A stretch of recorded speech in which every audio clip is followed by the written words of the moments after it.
everyone. Good afternoon. Good afternoon. May kasama rin ako sa co-host. Hi, pamangkin. So, ito ang aking pangalawang content sa long-term videos. Samahan niyo ako guys and simulan na namin ito.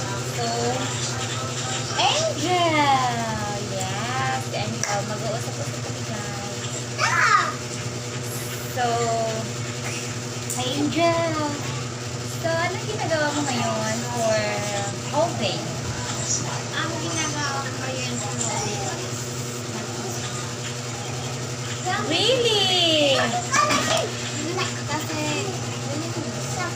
Ayan, sabi niya kasi Sunday. So, ibig sabihin you are religious. Uy! Ibig sabihin you are a religious person.